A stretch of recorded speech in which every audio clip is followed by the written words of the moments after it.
Pride and Prejudice, Chapter 52. Elizabeth had the satisfaction of receiving an answer to her letter as soon as she possibly could.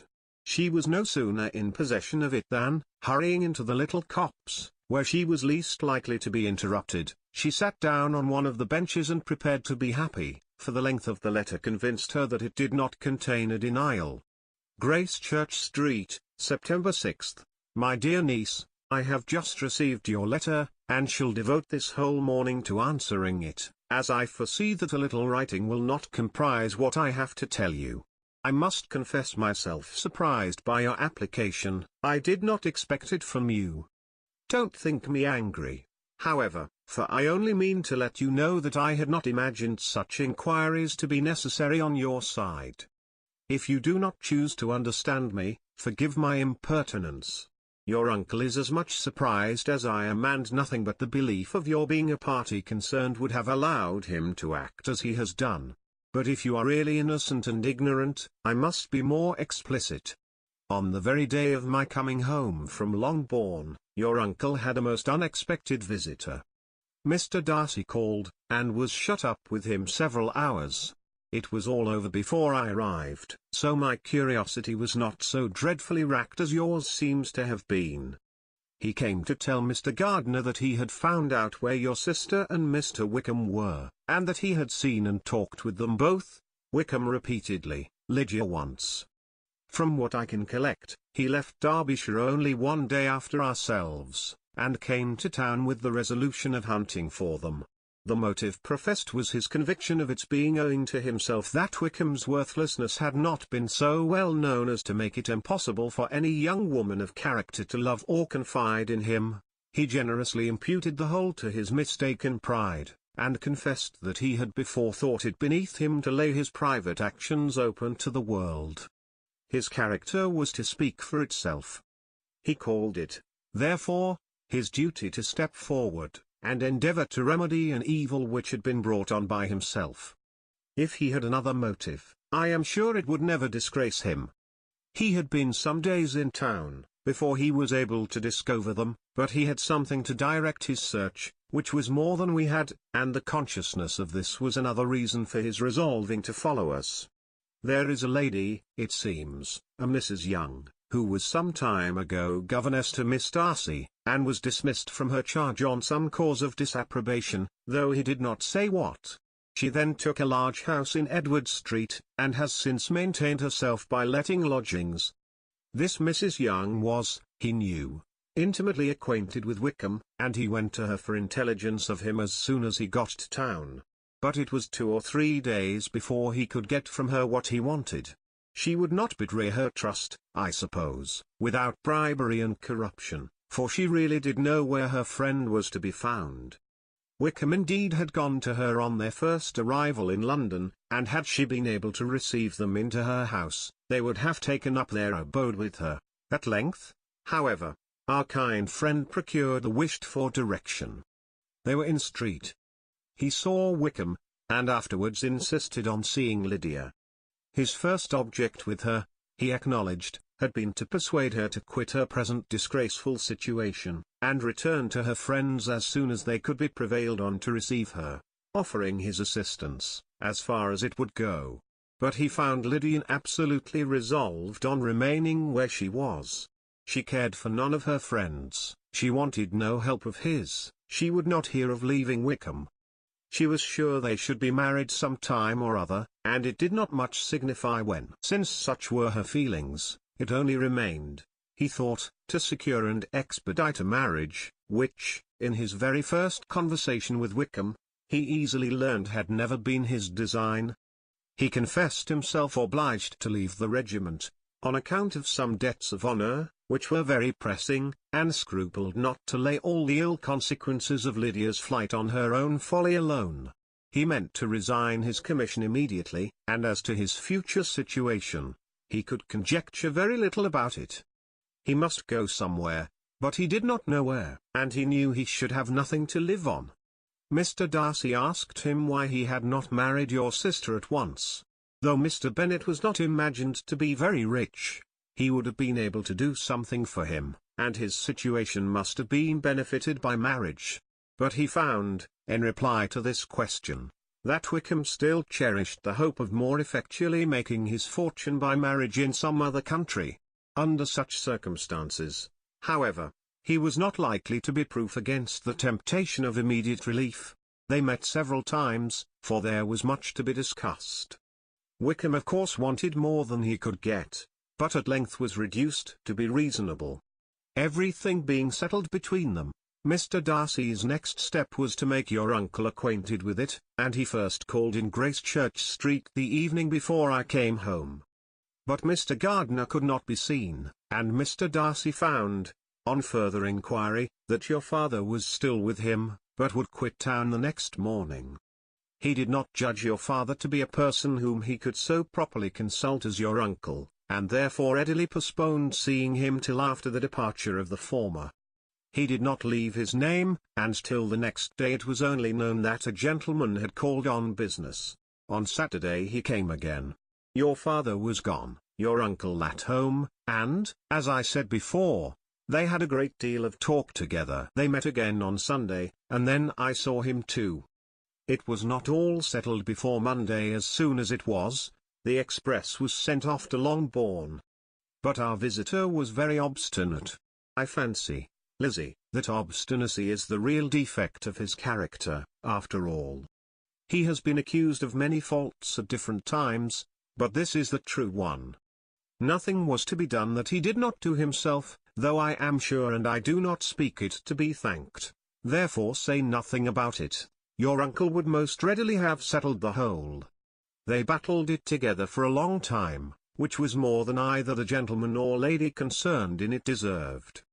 But at last your uncle was forced to yield, and instead of being allowed to be of use to his niece, was forced to put up with only having the probable credit of it, which went sorely against the grain, and I really believe your letter this morning gave him great pleasure, because it required an explanation that would rob him of his borrowed feathers, and give the praise where it was due.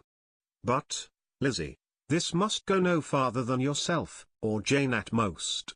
You know pretty well, I suppose, what has been done for the young people. His debts are to be paid, amounting, I believe, to considerably more than £1,000, another 1,000 in addition to her own settled upon her, and his commission purchased. The reason why all this was to be done by him alone, was such as I have given above. It was owing to him, to his reserve and want of proper consideration, that Wickham's character had been so misunderstood, and consequently that he had been received and noticed as he was.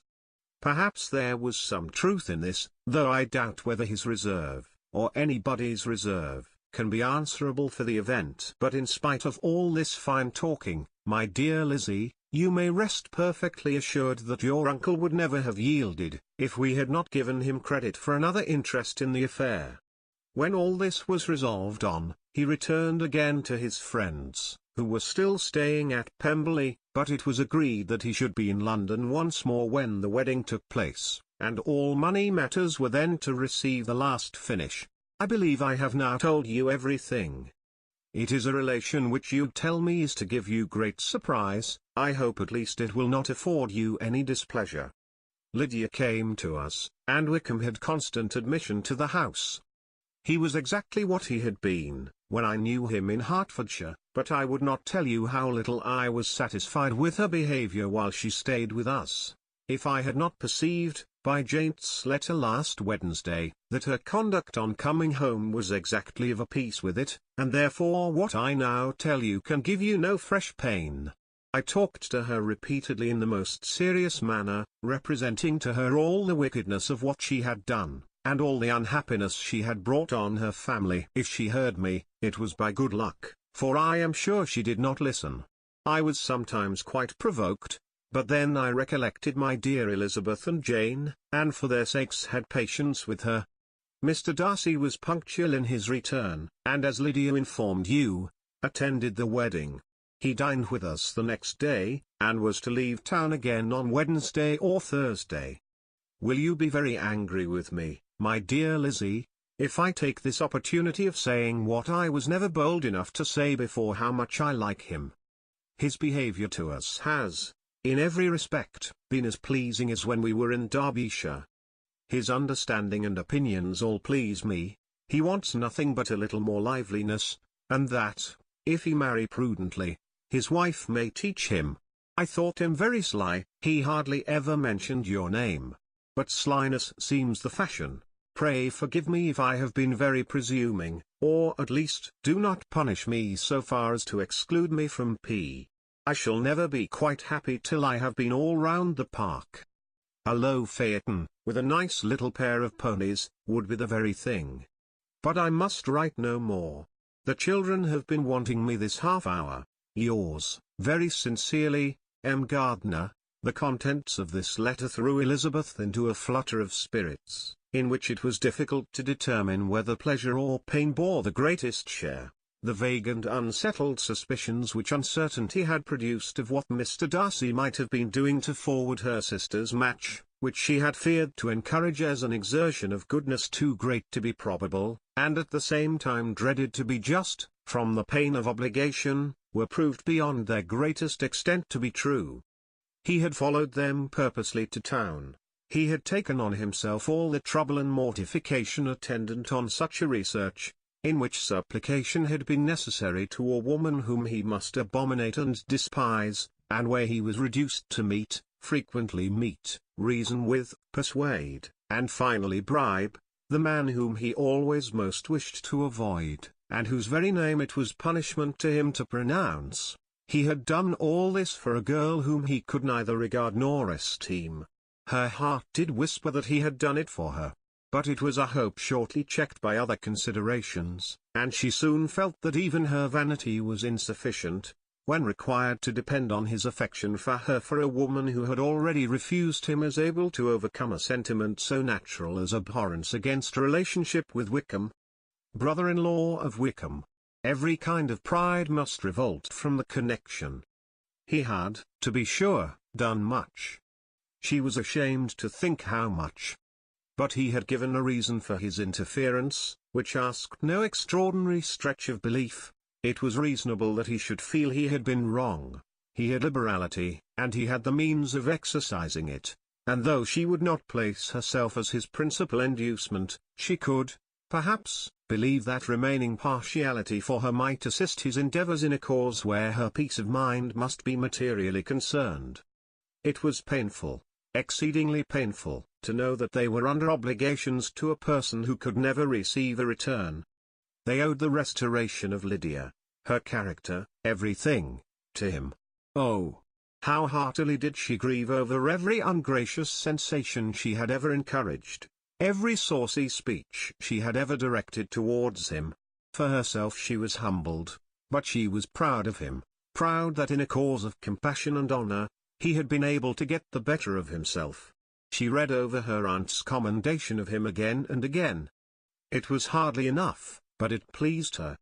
She was even sensible of some pleasure, though mixed with regret, on finding how steadfastly both she and her uncle had been persuaded that affection and confidence subsisted between Mr. Darcy and herself. She was roused from her seat, and her reflections, by someone's approach, and before she could strike into another path, she was overtaken by Wickham.